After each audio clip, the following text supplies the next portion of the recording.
जिन्होंने डॉक्टरेट किया हुआ है, संत साहित्य में उनका काफी अध्ययन है और जाने माने पूरे भारत में उन्होंने अपने बयानों के साथ, विचारों के साथ प्रबोधन किया है। ऐसे महापुरुष बाबा साहेब जी, इनको अनुरोध करता हूं कि आज के इस सभा सत्र में इस विषय के अनुरोध आप अपना मंतव्य सब उपस्थित श्रोताओं को समर्पित करें। धन्यवाद। धन्यवाद। बोला बाबा, धन्यवाद। दंडवत प्रणाम। धन्यवाद। आज के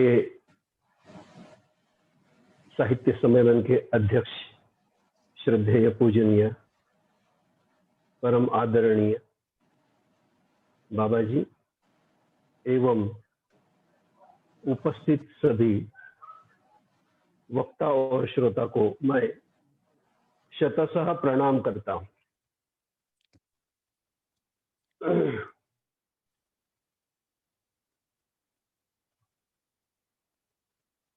हम महानुभाव साहित्य एवं भगवान श्री चक्रधर स्वामी के जीवन मूल्यों को महाराष्ट्र या मराठी भाषा में सीमित रखना ही चाहते। कोई भी ईश्वर अवतार किसी भी देश काल परिस्थिति के अनुसार कार्य करता है और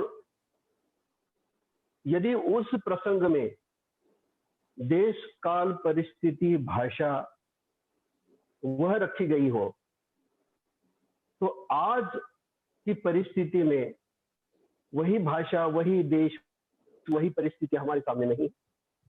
इसलिए मैं भगवान श्री चक्रधर स्वामी को और उनके साहित्य को और उनके द्वारा प्रतिपादित जीवन मूल्यों को भारतीय और विश्व साहित्य के मूल्य के ऊपर प्रस्तुत करना चाहता हूं। पहले तो सबसे हमें यह समझने की आवश्यकता है जीवन मूल्य से हमारा क्या अभिप्राय है। जीवन यानी लाइफ, हम जीते हैं, जन्म से मृत्यु को लेकर के जो समय है उसको हम जीवन कहते हैं। और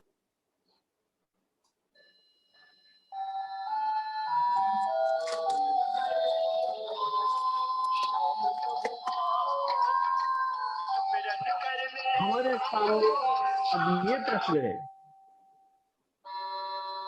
कि जीवन मूल्यों को समझने के पहले हमें स्वामी के, हमारे अर्थात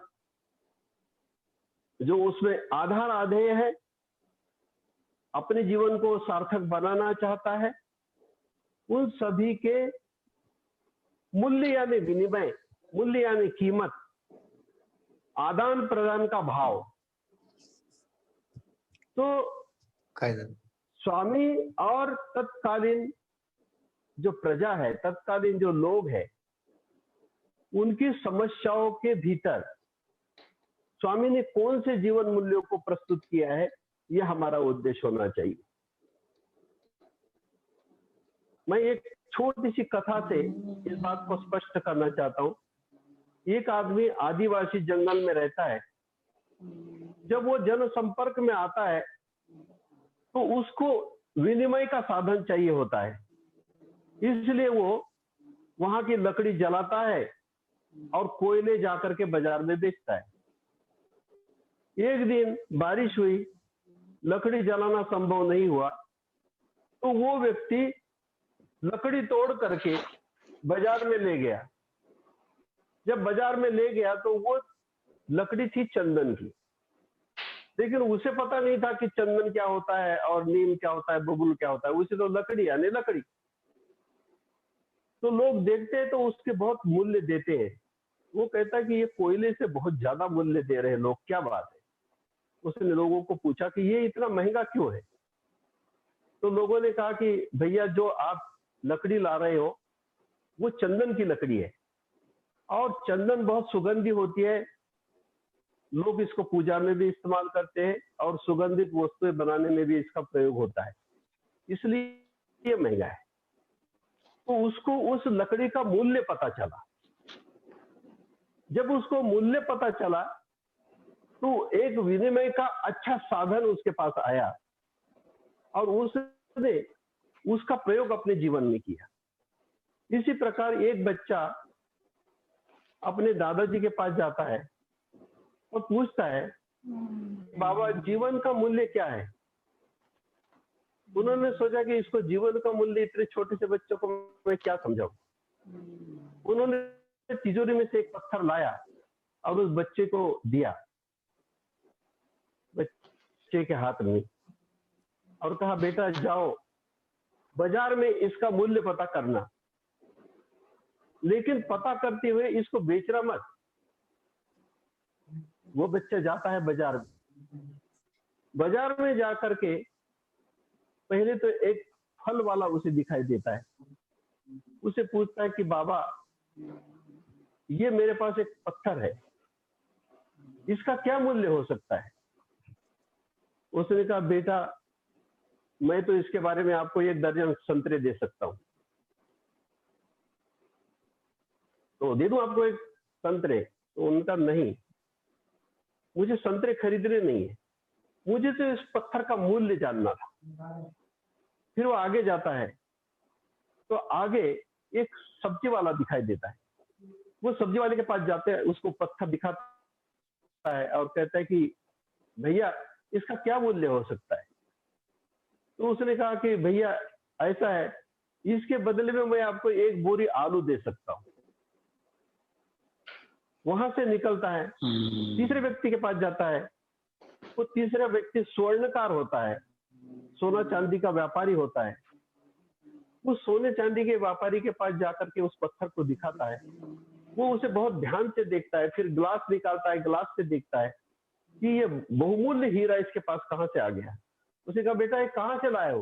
उसने कहा, उस बात को छोड़ो, आप मुझे बताओ कि इसका क्या मूल्य है। उसने कहा, मैं इसके 25 लाख रुपए आपको दे सकता हूँ, बताइए चाहिए तो मैं अभी देता हूँ। उसने कहा, नहीं भैया मैं इसको बेचना नहीं चाहता, केवल इसका मूल्य आंकना चाहता हूँ। वो आगे निकलता है, एक पत्थरों की बैटरी की दुकान, जेम्स की दुकान आती है। उस दुकान में वो जाता है जहां पर पत्थर बेचे जाते हैं, उसको दिखाता है। वो बहुत ध्यान से देखता है और बच्चे की तरफ देखता है, इसकी शक्ल सूरत तो कुछ नहीं, लेकिन इतना मूल्यवान पत्थर ये लाए कहां से? तो बार बार उसे देखता है, बार बार उसकी तरफ देखता है और कहता है, बेटा इसको आप बेचना चाहोगे? उसने कहा, नहीं मुझे बेचना नहीं है, पर इसका मूल्य क्या हो सकता है? तो वो दुकानदार कहता है कि बेटा यदि मैं अपनी दुकान भी बेच दूं और इसकी सारी चीजें भी आपके समर्पित कर दूं, तो भी इस पत्थर का मूल्य मैं नहीं चुका सकता। इस प्रकार से जीवन का मूल्य उस पत्थर के मूल्य के अनुसार है। दूसरी बात, जीवन के मूल्य को आंकने वाला, यानी पत्थर को आंकने वाला जो व्यक्ति है, उसके ऊपर भी उस पत्थर का मूल्य निर्भर करता है। इसी प्रकार से भगवान चक्रधर स्वामी ने लोगों के जीवन मूल्य को देखा कि लोगों के अंदर कौन सा जीवन मूल्य है।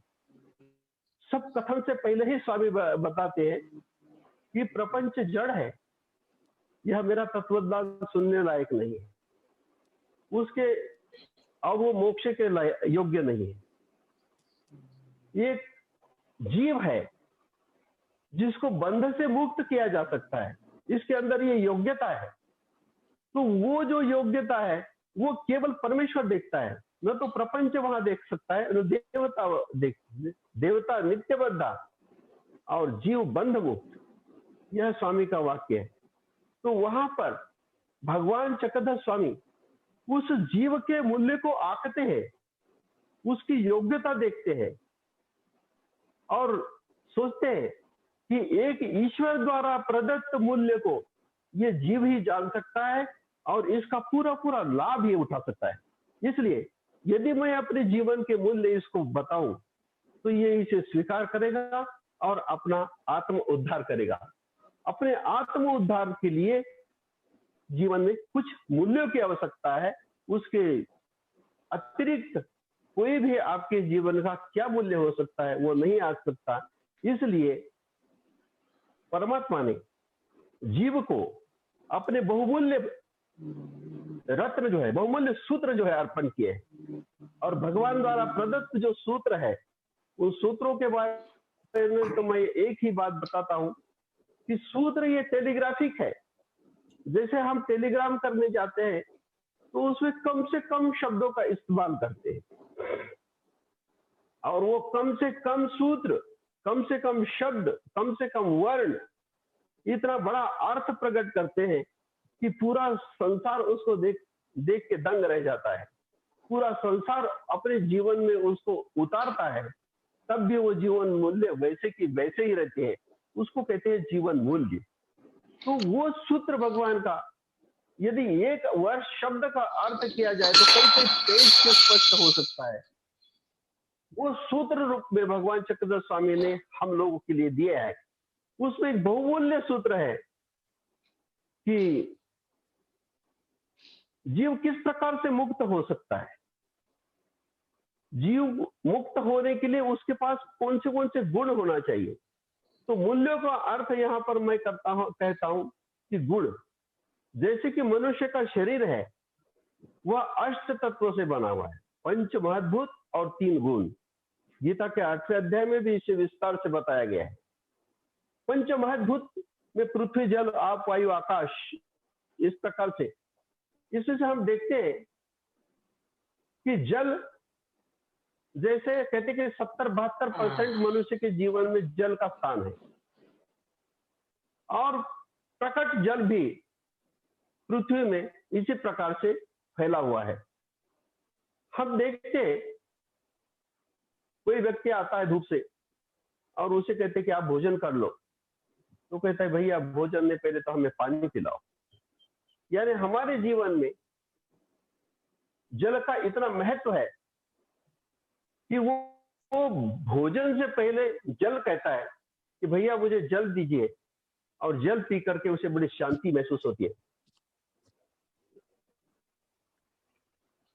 तो जीवन का पहला मूल्य, जिस प्रकार से अपना जीवन चलाने के लिए हमें जल की आवश्यकता है, हमें वायु की आवश्यकता है, हमें अग्नि की आवश्यकता है, इसी प्रकार से अपने जीवन के उत्थान के लिए, बाह्य उत्थान के लिए और भीतरी उत्थान के लिए भगवान के साहित्यिक मूल्यों की बहुत जरूरी है। और उसमें यदि हम भारतीय साहित्य पे, भारतीय धर्म दर्शन पे दृष्टि डालते हैं तो जीवन के 5 मूल्य बताए गए हैं। अहिंसा, सत्य, अस्तेय, ब्रह्मचर्य, असंग्रह। उसमें से हम सभी जीवन मूल्यों को तो देख नहीं पाएंगे, परंतु जैसे अहिंसा हमारा जीवन मूल्य है, स्वामी ने अनेक जगह पर अहिंसा के बारे में बात की है। एक बार स्वामी नासिक के पास एक गांव जाते हैं और एक मंदिर में उन्हें रुकना होता है। नागांबिका साथ में होती है स्वामी की। तो एक मंदिर में जैसे जाते हैं तो पहले ही वहां पर 2 लोग आते हैं और एक कोने में बैठते हैं और बात करते हैं। उनके पास एक भेड़ होती है और वो बात करते हैं कि धरो धरो, मारो मारो। तो भगवान उसको सुनते हैं तो कहते हैं कि नागांबिका हमें यहाँ से जाना चाहिए। ये लोग कुछ धरो धरो, मारो मारो की बात करते हैं, यानी इसकी हिंसा करना चाहते हैं। हिंसा वर्ते स्थानी असुनय।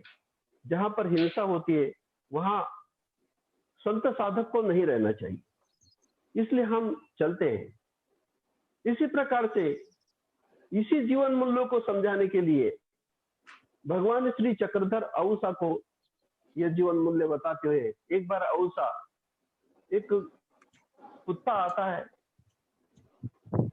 कुछ उठा के ले जाने की उसकी मंशा होती है। उसको देख करके अऊसा उसके सिर में एक डंडा मार देती है। बाहर भगवान बैठे हैं, कुत्ता चिल्लाता हुआ बाहर निकल जाता है। भगवान अपने सिर को पकड़ करके शांत हो जाते हैं। अवसा कहते क्या हुआ स्वामी? तो कहते तूने उस कुत्ते को क्यों मारा? इसमें भगवान ने दो जीवन मूल्यों की बात बताई है। एक तो मनुष्य को, दूसरे को शारीरिक, मानसिक, वाचिक किसी भी प्रकार की हिंसा से बचना चाहिए, किसी को दुखी नहीं करना चाहिए, किसी को दुख पहुंचाना नहीं चाहिए, किसी को मारना नहीं चाहिए। वो कहती कि कुत्ता है, वो अपने जीवन यापन के लिए रोटी ढूंढता है, उसमें उसका क्या दोष और उसके लिए क्या भेदभाव कि वो आपकी रोटी खाए कि दूसरी की खाए, ले जाए छीन के कि देने पर खाए। उसके अंदर इतनी बुद्धि नहीं है, लेकिन तुम्हारे में तो बुद्धि है। तुम्हें हिंसा नहीं करनी चाहिए, किसी को दुख नहीं पहुंचाना। तो यहाँ पर छोटी छोटी बातों से भगवान श्री चक्रधर स्वामी ने बहुत बड़े बड़े जीवन मूल्यों का हमें ज्ञान कराया। स्वामी के पास अवसा के द्वारा दिया गया कुत्ता होता है जिसका नाम डांगरेश है, और डांगरेश तो स्वामी कहते हैं आओ बेटा अब तुम मत जाओ, लेकिन अवसा के पास जो सामान होता है उसमें एक जोगला देव और भगवान कृष्ण की प्रतिमा होती है। वो अपने दाइन बाबा को कहते बेटा जाओ इसको नदी में बहा के आओ। तो अवसा बड़ी दुखी होती है, भगवान स्वामी मेरे कृष्ण को मत डुबोइए। तो भगवान स्वामी कहते कि अरे हम साक्षात बैठे हैं, अब इसकी क्या जरूरत है। यहाँ पर अवसा की दृष्टि से जो भगवान की प्रतिमा है वो मूल्यवान है, वो उसका जीवन मूल्य है। लेकिन भगवान ये बताना चाहते हैं कि जड़ जीवन मूल्य से चेतन जीवन मूल्य बहुत महत्वपूर्ण है, जरा पसी चेतन हो।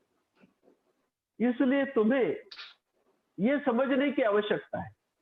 उसी प्रकार डांगरेश को अपने पास बुलाते हैं और डांगरेश स्वामी के आज्ञा के बगैर उठता नहीं, जाता नहीं। एक बार जब सब भक्तों पर नाराज होते हैं भगवान तो कहते कि जाओ बाहर यहां से। तो सब भक्त चले जाते हैं, डांगरेश बैठा है स्वामी के प्रति कि क्या आज्ञा देते स्वामी मुझे। और स्वामी कहते डांगरेश तुम क्यों बैठे हो, अरे तुम भी क्यों नहीं चले जाते। तो डांगरेश भगवान को प्रदीक्षिणा करता है और पुनः पुनः यह प्रतीक्षा करता है कि मालिक के प्रेम को मैं आज भी नहीं जान पाया, क्या मालिक का मेरे प्रति प्रेम नहीं है, लेकिन मेरा मालिक के प्रति परम प्रेम है। और वो जा करके एक ओहड़ के अंदर अपना प्राण दे देता है। इसलिए स्वामी कहते हैं कि अरे तुम्हारे से तो ये कुत्ता अच्छा जो हमारे वियोग में रह नहीं सका। इस प्रकार यहाँ पर स्वामी अपने प्रेम तत्व को, अपने जीवन मूल्य को बताते हैं, एक उसका उदाहरण देकर के कि मनुष्य के अंदर जो प्रेम है वो भी व्यभिचारी हो सकता है, लेकिन एक कुत्ते का जो स्वामी के प्रति प्रेम है वो भी यहाँ व्यभिचारी नहीं है। प्रेम एक जीवन मूल्य है जिसके द्वारा दुनिया को जीता जा सकता है, दुनिया के चेतन तत्वों को जीता जा सकता है। इसलिए प्रेम से हम जीवन के पूरे जीवन को जीत सकते हैं। और स्वामी इतने व्यवहार कुशल है कि जहां पर भी जाते हैं, प्रतिष्ठान में जाते हैं और अपने प्रेम से बाईसा के दिल को जीतते हैं। प्रेम से प्रतिष्ठान के बड़े बड़े विद्वानों को, धर्म धुरंधर व्यक्तियों को जीतते हैं। यही प्रेम तत्व है जिसके कारण मनुष्य हमेशा लालायित रहता है। यह प्रेम तत्व और यही ज्ञान तत्व हमारे स्वामी के साहित्य का जीवन मूल्य है। स्वामी ने प्रदत्त जीवों को जीवन मूल्य है जिसके द्वारा जीव अपना उद्धार कर लेता है, अपना विकास कर लेता है, यह लौकिक और पारलौकिक कल्याण को प्राप्त कर लेता है। इन्हीं विचारों के साथ मैं अपने 2 शब्द समाप्त